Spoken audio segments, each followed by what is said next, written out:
Hello दोस्तों, नमस्कार। मैं सेम प्रजापति स्वागत करता हूं आपके अपने यूट्यूब चैनल पैरामेडिकल कोचिंग वाला पीसीडब्ल्यू पर। दोस्तों, जैसे कि आप देख रहे हो यूट्यूब पे हमारे जो वीडियो है वो रेगुलर आ रहे हैं और अपन डिस्कस कर रहे हैं बीआरटी और डीआरटी के अंदर सब्जेक्ट अपने पास में रेडिएशन फिजिक्स, उसका टॉपिक एक्सरे प्रोडक्शन अपन डिस्कस कर रहे हैं। ठीक है, देखिए, यदि आप रेगुलर वीडियो यदि इस यूट्यूब चैनल पर देख रहे हैं तो आपको पता होगा पिछला जो वीडियो था उसके अंदर अपन ने क्या देखा था। बहुत ध्यान से समझते जाइए। यहाँ पर एक्सरे का जो प्रोडक्शन होता है वो मैं आपको बताने वाला हूं कि जो एक्सरे अपने पास में निकलती है वो कैसे निकलती है। ठीक है, देखो, मैंने सबसे पहले चीज जो बताई थी वो क्या बताई थी बेटा, एक्सरे के लिए जो सबसे इंपॉर्टेंट चीज अपने पास में होती है वो दो चीजें होती है। एक होता है अपने पास में फिलामेंट,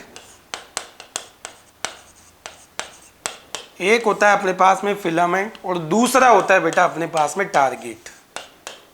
दो चीजें आप ध्यान रखें हमेशा। जब भी एक्सरे प्रोडक्शन की बात आएगी, जब भी एक्सरे प्रोडक्शन की बात आएगी, आपके पास में दो चीजें होगी, एक होगी फिलामेंट और दूसरा होगा टारगेट। बाद में क्या क्या चीजें होगी वो सब ऐड करते जाएंगे धीरे धीरे। एक बार अपन कंसेप्ट समझते हैं। ठीक है, देखिए, फिलामेंट को अपन ने क्या बताया था बेटा, फिलामेंट मैंने यूं बनाया था और फिलामेंट को मैंने बताया था कि ये क्या है, सोर्स ऑफ इलेक्ट्रॉन। क्या है बेटा, सोर्स ऑफ इलेक्ट्रॉन। वहां पर अपन ने इलेक्ट्रॉन बताया था कि इलेक्ट्रॉन होना बहुत जरूरी है। यहां पर मैंने फिलामेंट ले लिया डायरेक्ट, सोर्स ऑफ इलेक्ट्रॉन। मतलब यहां से क्या होंगे बेटा, बहुत सारे इलेक्ट्रॉन रिलीज होंगे इस फिलामेंट से। ठीक, कैसे होंगे कैसे नहीं होंगे वो बाद में डिस्कस करेंगे अपन।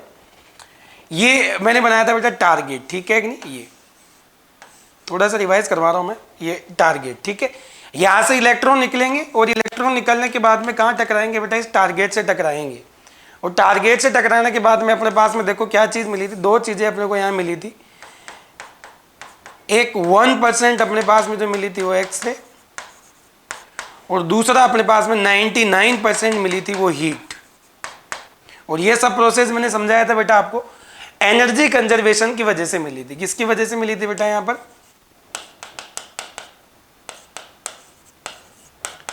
एनर्जी जो कंजर्वेशन होता है उसकी वजह से मिली थी। एनर्जी कंजर्वेशन हो क्या रहा था एक्चुअली, इसमें जो काइनेटिक एनर्जी थी,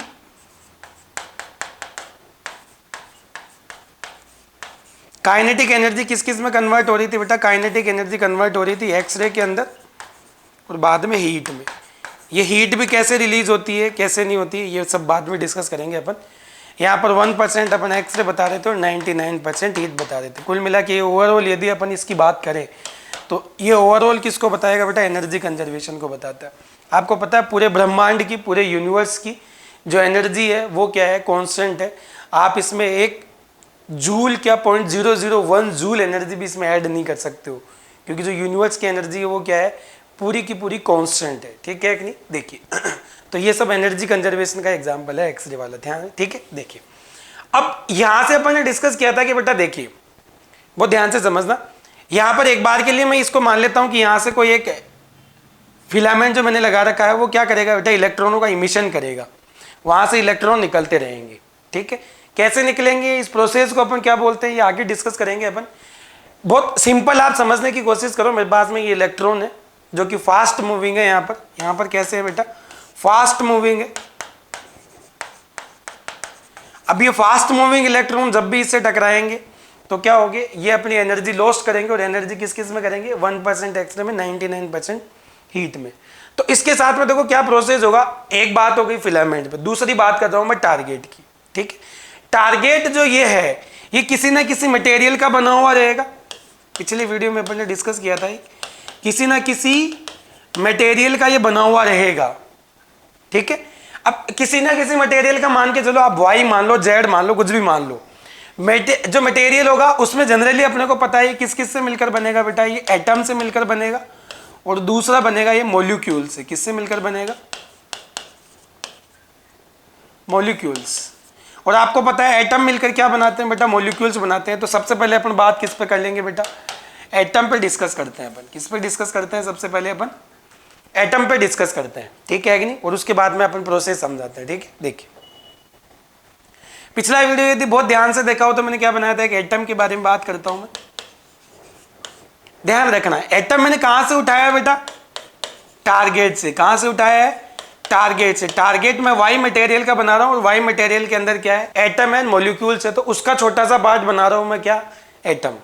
ठीक है, बहुत सुपरफिशियल बात करेंगे एकदम, यहाँ पर बहुत ज़्यादा डीप बात नहीं करेंगे। डीप जैसे जैसे लेक्चर बढ़ते जाएंगे वैसे वैसे पूरा प्रोसेस मैं आप लोगों को समझाऊंगा कि एक्सरे प्रोडक्शन कैसे होता है, टारगेट की क्या क्या प्रॉपर्टी होनी चाहिए, फिलामेंट जो होता है उसको किसके द्वारा वहाँ से इलेक्ट्रॉनों का इमिशन होता है। ठीक है कि नहीं। मैंने ये भी यहाँ तक भी बताया था कि जो फिलामेंट होता है उसको अपन लो पोटेंशियल पे रखते हैं, जबकि टारगेट को अपन हाई पोटेंशियल पे रखते हैं। ये सब चीज़ें अपन डिस्कस करेंगे आगे, जैसे जैसे बढ़ता जाएगा लेक्चर वैसे वैसे अपन डिस्कस करते जाएंगे। एटम के बारे में बात करें तो देखो एक्चुअली होगा क्या, एटम के अंदर क्या होता है बेटा, ये न्यूक्लियस हो गया, ठीक है, जिसमें प्रोटॉन एंड न्यूट्रॉन होते हैं, और दूसरी हो गई अपने पास में सेल्स। क्या हो गई बेटा, सेल्स।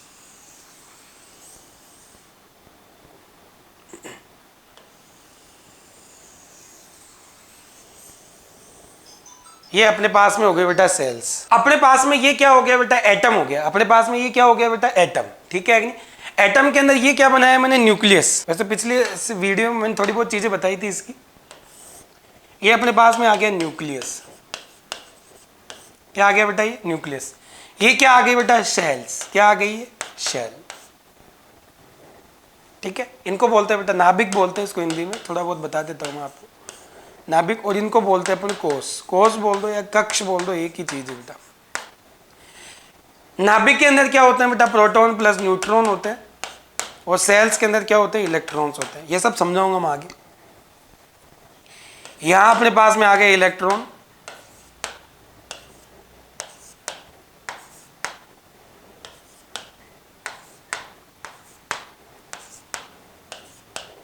जनरली जो इलेक्ट्रॉन भरे जाते हैं वो कैसे भरे जाते हैं बेटा, 2 4 2 8 के फॉर्म में भरे जाते हैं, 2 2 8 ऐसे भरे जाते हैं इसके अंदर। देखो तो ये अपने पास में एटम है, ये शेल है, यहाँ के अंदर मैंने क्या बनाया है, ये इलेक्ट्रॉन बनाए हैं। ठीक है, यहाँ पर इन सेल्स को क्या दिया जाता है बेटा, एक पर्टिकुलर नाम दिया जाता है, वो बता देता हूँ आपको। यहाँ पर जो सेल्स है यहाँ पर इनको क्या दिया जाता है, एक नाम दिया जाता है। नाम क्या दिया जाता है, ध्यान से समझो। जैसे मान के चलो मैं क्या कर देता हूँ बेटा, यहाँ पर इसको नाम दे देता हूँ फर्स्ट सेल, इसको नाम दे देता हूँ मैं सेकंड सेल, इसको नाम दे देता हूँ मैं थर्ड सेल, पहली दूसरी तीसरी ये।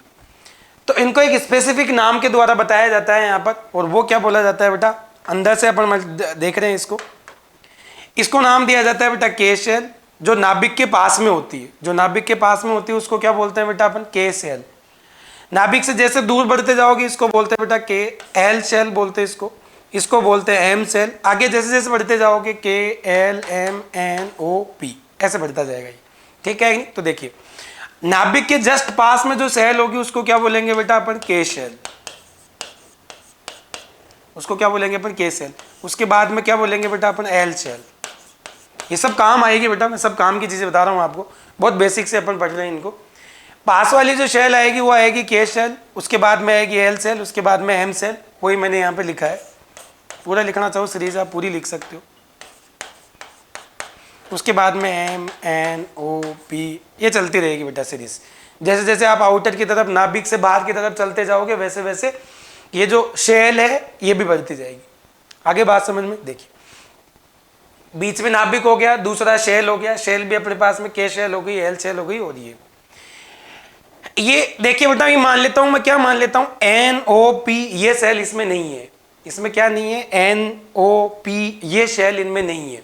इसका मतलब फाइनल जो सेल हुई अपने पास में एम वाली हुई। देखिए मैं इसको रिमूव कर रहा हूं बेटा यहाँ से, ये अपने पास में नहीं है, ये अपने पास में नहीं है। तो आप लोगों से मैं पूछना चाह रहा हूं कि इसमें जो आउटर सेल है, बाहर जो सेल है, सबसे बाहर की ओर जो सेल है वो कौन सी बची बेटा, इसमें एम।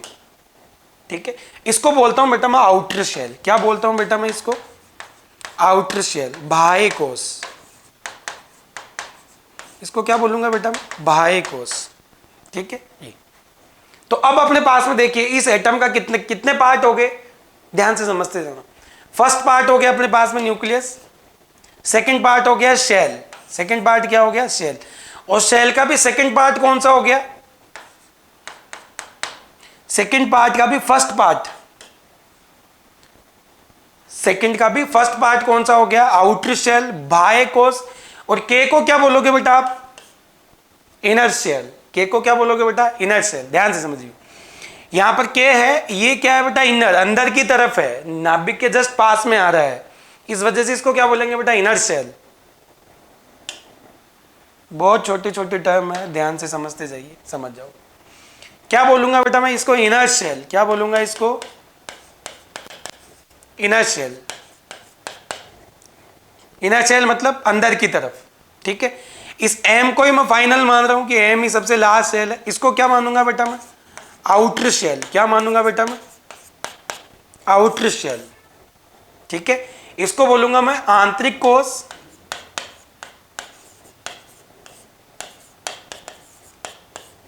इसको बोलूंगा बेटा मैं बाहरी कोष। एक को बोलूंगा मैं आंतरिक कोष और दूसरे को बोलूंगा मैं बाहरी कोष, ठीक है। ये सारे एटम के बाद समझा रहा हूं मैं, ये जो टारगेट का मटेरियल लेंगे ना उसकी जो स्ट्रक्चर होगी वो कैसे होगी वो अपन सारी डिस्कस कर रहे हैं यहाँ पर। तो पहला पार्ट में पास में न्यूक्लियस हो गया, आप किसी को भी नाम दे सकते हो, इसको चौथे नंबर पे भी रख सकते हो, मैं ऐसे नहीं बोल रहा कि आप इसको फर्स्ट नंबर दीजिए, आपकी जैसे मर्जी पड़े ऐसे, लेकिन मैंने अंदर से काउंट स्टार्ट किया तो ये फर्स्ट का न्यूक्लियस, सेकंड का फर्स्ट अपने पास में आउटर शेल, और सेकंड का सेकंड का जो सेकंड पार्ट नाम दे रहा हूं मैं ये दे रहा हूं, ठीक है। तो कितना हो गया बेटा अपने पास में, 1 2 3, 3 पार्ट आ गया, ठीक है कि नहीं अपने पास में। थर्ड पार्ट देखिए बेटा अपने पास में कौन सा आएगा, थर्ड पार्ट देखिए, ये न्यूक्लियस के पास का जो रीजन है आसपास का है, देखो यहां पर ये व्हाइट व्हाइट से डॉट डॉट बना रहा हूं मैं यहां पर,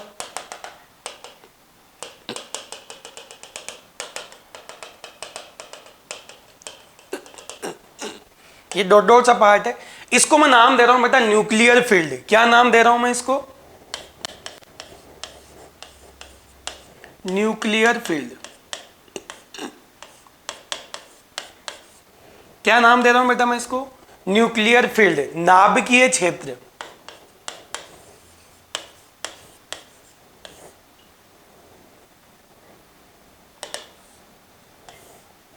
नाभिकीय क्षेत्र,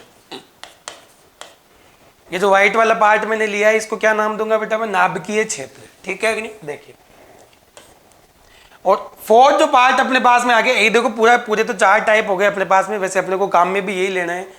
फर्स्ट ये नाभिक, सेकंड पार्ट सेल, इसको मैंने 2 भागों में डिवाइड कर दिया, एक कर दिया आउटर सेल, दूसरा कर दिया इनर सेल, ठीक है। जिसमें ये के सेल यदि मान के चलो पूरा ही, यदि मैं पूरी सेल कितनी मानूं, एम लास्ट मानूं, तो ये आउटर सेल हो जाएगी और ये इनर सेल हो जाएगी। बोलो बात समझ में आएगी नहीं है। तो देखिए इसको 2 का फर्स्ट, ये 2 का फर्स्ट और 2 का सेकंड, तो 1 2 3 और ये 4।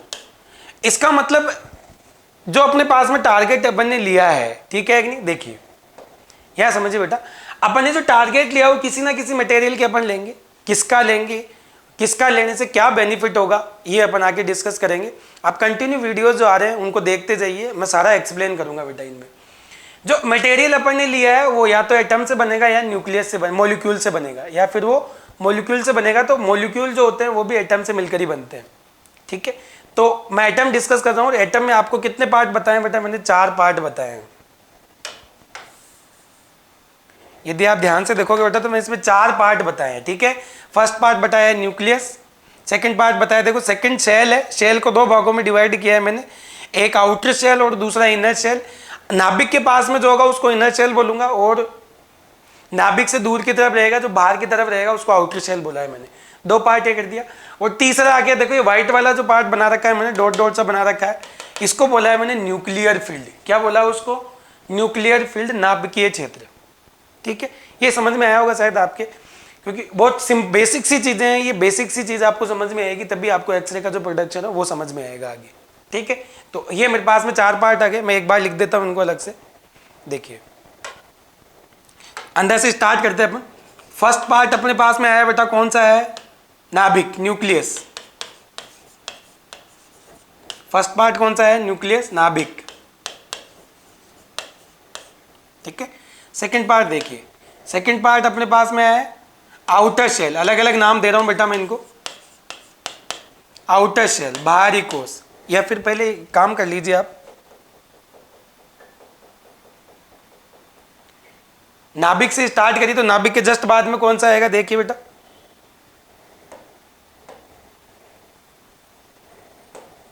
नाभिक से जस्ट बाद में कौन सा आएगा बेटा, ये, या पहले न्यूक्लियर फील्ड नाम दे दीजिए, पहले न्यूक्लियस, फिर न्यूक्लियर फील्ड और फिर इनर शेल, जैसे कि सीरीज आपके दिमाग में रहेगी। पहले न्यूक्लियस, दूसरा आएगा न्यूक्लियर फील्ड, दूसरा आएगा न्यूक्लियर फील्ड, इसको बोलेंगे नाभिकीय क्षेत्र।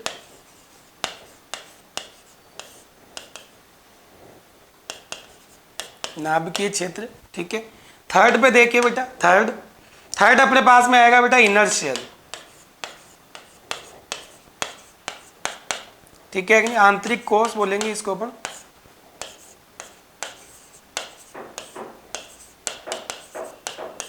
आंतरिक कोश, ठीक है कि नहीं। और फोर्थ नंबर पे आएगा बेटा आउटर शेल, बाह्य कोश।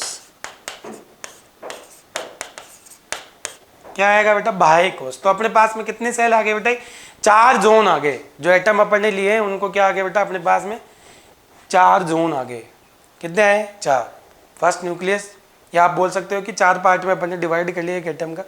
अब ये मान के चलिए जो भी मैं टारगेट मटेरियल लूंगा उसके अंदर बहुत सारी ऐसी स्ट्रक्चर है, ठीक है कि नहीं। बाय डिफॉल्ट आपको पता होना चाहिए, क्योंकि कोई भी जो मटेरियल बनेगा वो किससे बनेगा बेटा, वो या तो एटम से बनेगा या मॉलिक्यूल से बनेगा। और यदि अपन माने जैसे बॉडी की आप क्या मानते हो, फंक्शनल और स्ट्रक्चरल जो यूनिट मानते हो, क्या मानते हो बेटा, सेल। आपको पता है सेल से क्या बना, फिर टिश्यू बने, टिश्यू से क्या बने, ऑर्गन बने, ऑर्गन से ऑर्गन सिस्टम बना, और सिस्टम से बॉडी बनी है।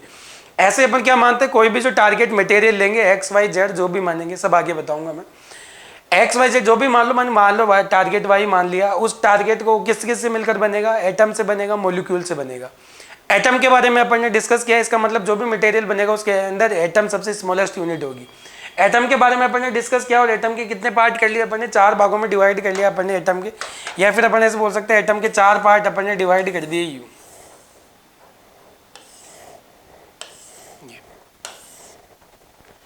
अब ध्यान से समझना बेटा, ये जो प्रोसेस मैं आपको समझा रहा हूं इसका मीनिंग क्या है, बहुत ध्यान से समझिए। ये इलेक्ट्रॉन है, ये फिलामेंट से आ रहे हैं बेटा, ये कहां से आ रहे हैं, ये फिलामेंट से। ये इलेक्ट्रॉन कहां से आ रहे हैं, फिलामेंट से। यहाँ कहाँ आएंगे बेटा, वो न्यूक्लियस पे आएंगे। वो किस पे आएंगे, न्यूक्लियस पे आएंगे। या कुल मिला के यदि अल्टीमेट यदि बात करें तो अपन क्या बोले बेटा, एटम से। किससे टकराएंगे, वो एटम से, ठीक है कि नहीं। अब एटम से टकराएंगे तो होगा क्या, जब ये एटम से टकराएंगे तो होगा क्या,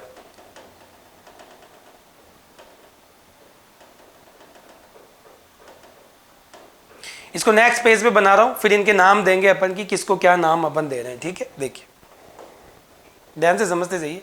ये मैंने क्या बनाया है बेटा, फिलामेंट बनाया है। इस फिलामेंट से क्या निकलेंगे, इलेक्ट्रॉन। ये प्रोसेस मैंने पहले बता दिया, जो वीडियोज आ चुके हैं आपके पास में उनमें। अब यहां पर बना रहा हूं बेटा, मैं क्या बना रहा हूं, टारगेट। लेकिन टारगेट की सबसे स्मॉलेस्ट यूनिट बना रहा हूं, क्या बना रहा हूं, एटम बना रहा हूं मैं।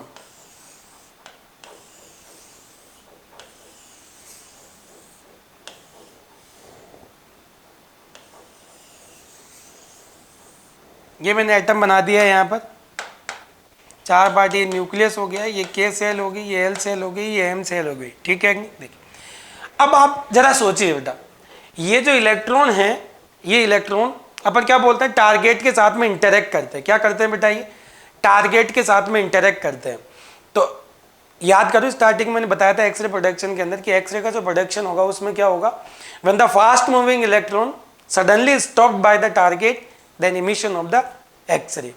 यदि बहुत तीव्र गति से आते हुए इलेक्ट्रॉन यदि टारगेट से टकराते हैं तो वहीं से क्या होता है बेटा, एक्सरे का प्रोडक्शन होता है। वहीं क्या होता है, एक्सरे का प्रोडक्शन होता है।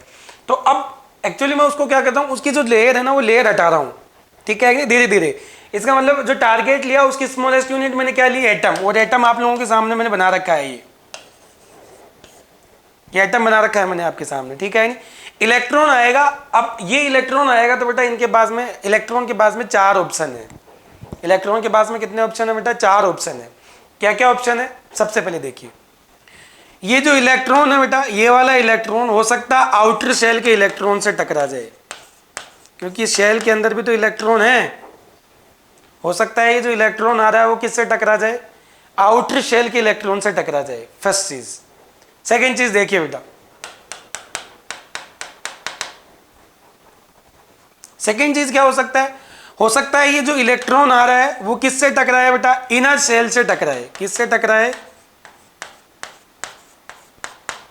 इनर शेल से टकराए, ठीक है, दूसरा पार्ट। तीसरा पार्ट देखिए बेटा,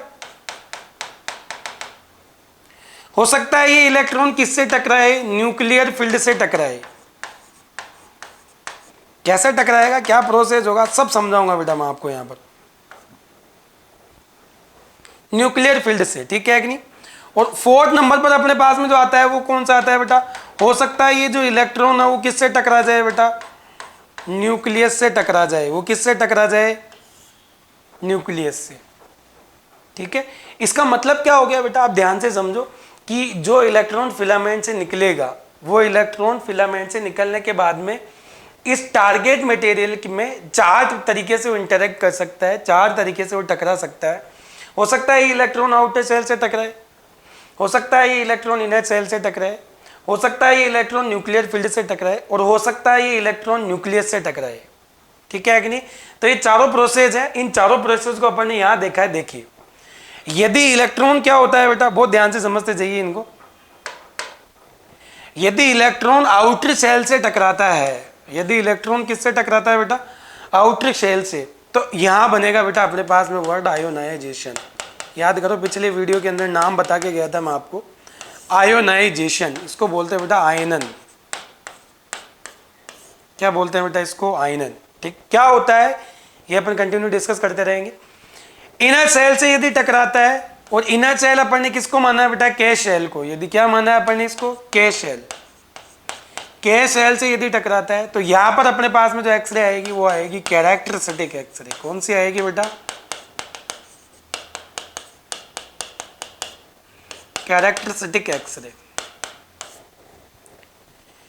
न्यूक्लियर फील्ड से यदि वो टकराती है, यदि जो इलेक्ट्रॉन आ रहा है वो न्यूक्लियर फील्ड के पास से होके गुजरता है, तो उसकी जो एनर्जी होगी वो एनर्जी ब्रैहम स्टर्लिंग एक्सरे के रूप में रिलीज होगी बेटा। किसके रूप में होगी, ब्रैहम स्टर्लिंग एक्सरे के रूप में रिलीज होगी।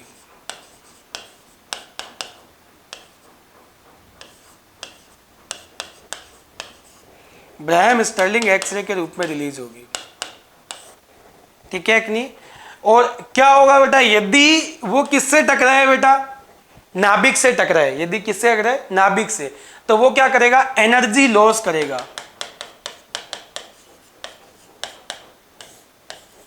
Energy lost. When the fast moving electron interact with the nucleus, then its kinetic energy convert into the heat energy, या फिर क्या कर देगा, पूरी की पूरी एनर्जी क्या कर देगा, वो लॉस्ट कर देगा। आगे बात समझ में, तो देखिए समझिए प्रोसेस, यहां पर सब चीजें बेटा मैं टिक कर रहा हूं। आउटर सेल के साथ में यदि टकरा रहा है, आयनाइजेशन, इनर सेल के साथ टकरा रहे हैं, कैरेक्टरिस्टिक एक्सरे। ये प्रोसेस पता रहना चाहिए बेटा आपको। इनर न्यूक्लियर फील्ड के साथ में आ रहा है तो ब्रैहम स्टर्लिंग एक्सरे,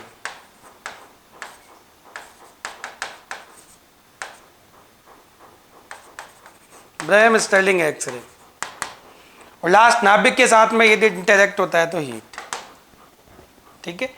तो ये अपने पास में जो प्रोसेस होता है वो एक्सरे प्रोडक्शन का होता है। इसका मतलब जब भी फिलामेंट कहाँ से निकलता है, फिलामेंट से इलेक्ट्रॉन निकलता है, तो वो टारगेट के साथ में 4 तरीके से टकरा सकता है। हो सकता है वो आउटर सेल से टकराए, हो सकता है वो इनर सेल से टकराए, हो सकता है वो न्यूक्लियर फील्ड से टकराए, और हो सकता है वो न्यूक्लियस से ही टकरा जाए, ठीक है। तो इस प्रकार से अपने पास में क्या होता है, एक्सरे का प्रोडक्शन होता है। किसमें किसका एक्सरे प्रोडक्शन होगा, आयोनाइजेशन क्या होता है, कैरेक्टरिस्टिक एक्सरे कैसे बनेगी, ब्रैहम स्टर्लिंग एक्सरे कैसे बनेगी, और हीट कैसे निकलेगी, इसके ऊपर डिस्कस करेंगे अपन नेक्स्ट वीडियो के अंदर। तब तक आप कंटिन्यू बने रहिए इस यूट्यूब चैनल पर। नेक्स्ट वीडियो के अंदर मिलेंगे, तब तक के लिए बाय एंड थैंक यू।